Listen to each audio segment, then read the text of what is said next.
جانور سے متعلق ہے۔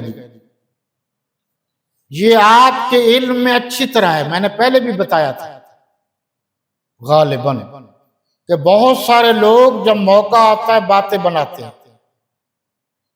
کہ بھینسے کی قربانی جائز نہیں ہے، بھینس کی قربانی جائز نہیں ہے، جھوٹ بولتے ہیں، سارا سال اس کا گوشت بھی کھاتے ہو، دودھ بھی پیتے ہو، اور قربانی کا وقت آیا تو اب جائز نہیں ہے۔ کچھ لوگ بکری کی قربانی نہیں کرتے، یہ بھی غلط ہے۔ اللہ کے نبی نے مدنی زندگی 10 سال ہر سال قربانی کی ہے، جن کے پاس طاقت تھی، جو صاحب ہر سال، صحابہ کرام نے ہر سال قربانی کی ہے۔ اس لیے قربانی کرنا صاحب نصاب پر، صاحب استطاعت پر واجب ہے۔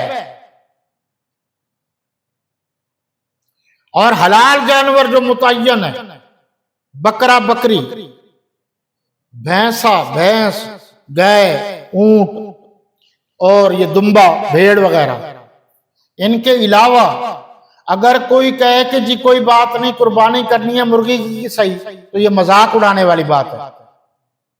اگر کوئی ہرن کی قربانی کرے تب بھی جائز نہیں، کیونکہ اللہ کے نبی نے نہیں کی۔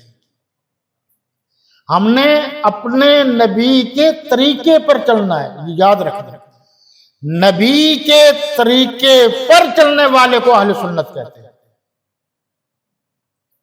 عالمانہ والا، سنت والا، سنت مانا طریقہ، نبی کے طریقے پر چلنے والا، وا مانا اور، الجماعت مانا جماعت، اور حضور کی جماعت کے طریقے پر چلنے والا۔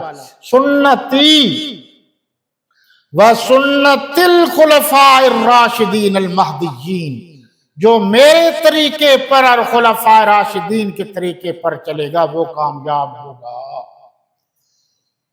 اچھا جی، یہ جانور ہیں جی، خصی جانور کی قربانی جائز ہے، افضل ہے۔ جانور درمیانہ ہونا چاہیے، جانور میں عیب نہیں ہونا چاہیے۔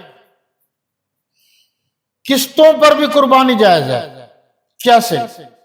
یار آپ مجھے جانور دے دیں، فلاں جگہ سے پیسے آنے ہیں اور فلاں جگہ سے بھی آنے ہیں، کاروبار میں لینا دینا ہوتا ہے، میں دے دوں گا، تو جائز ہے۔ اگر کہے یار میں 2 دفعہ پیسے پورے ادا کر دوں گا، تو اس طریقے سے بھی اگر کوئی قربانی کرنا چاہتا ہے یہ بھی جائز ہے۔ اور اگر اس کو کہیں سے پیسے آنے کی امید ہی نہ ہو، پھر وہ اس کے ثواب دید پر کہ اگر وہ ادا کر سکتا ہے تو ٹھیک ہے، نہیں تو اسلام کی طرف سے اس پر کوئی جبر نہیں ہے کہ ضروری تو نہیں کرنا۔